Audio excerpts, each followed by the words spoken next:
आदरणीय सभापति जी, आज जो नॉर्थ ईस्ट को लेकर सवाल उठाते हैं, उन्होंने नॉर्थ ईस्ट को अपने हाल पर छोड़ के रखा था, क्योंकि उनकी जो चुनावी हिसाब किताब होता है, नॉर्थ ईस्ट से इतनी ही लोकसभा की सीटें हैं, क्या उससे राजनीति में फर्क पड़ता है? कभी कोई परवाह नहीं, उसे उनके नसीब पर छोड़ दिया था। हम नॉर्थ ईस्ट को आज देश के विकास का एक सशक्त इंजन बनाने की ओर ताकत से लगे हुए।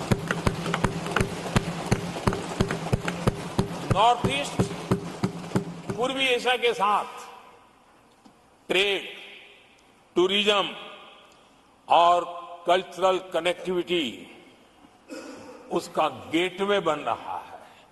और ये जो कहते हैं ना 21वीं सदी भारत की सदी, उसमें ये इनिशिएटिव बहुत बड़ा रोल प्ले करने वाला है, ये हमें स्वीकार करना होगा।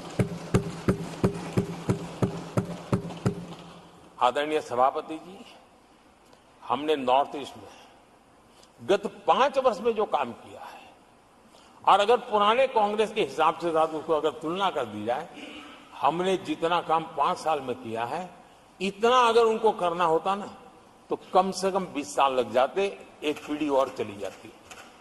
हमने इतना तेजी से काम किया है। आज नॉर्थ ईस्ट की कनेक्टिविटी उसके विकास का मूलभूत आधार है, उसको हमने प्राथमिकता दी है।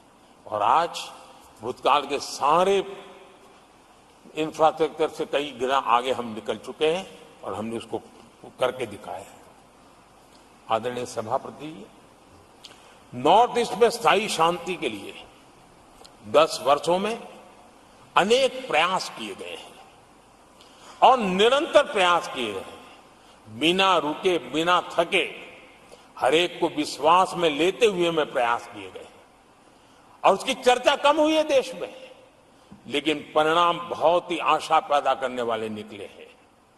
राज्यों के बीच सीमा विवाद संघर्षों को जन्म देता रहा है और आजादी से अब तक ये निरंतर चलता रहा है।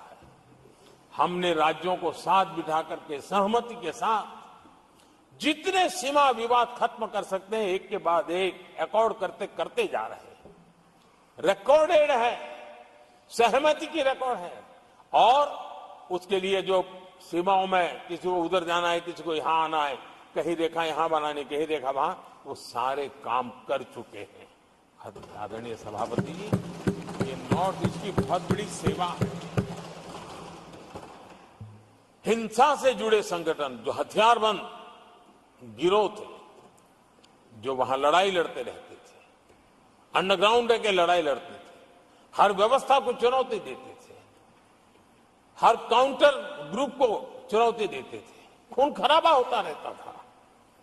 आज उनको साथ लेकर के स्थायी समझौते हो रहे हैं, शस्त्र सरेंडर हो रहे हैं। जो गंभीर गुनाहों के अंदर हैं, वो जेल जाने के लिए तैयार हो रहे हैं, अदालत को फेस करने के लिए तैयार हो रहे हैं।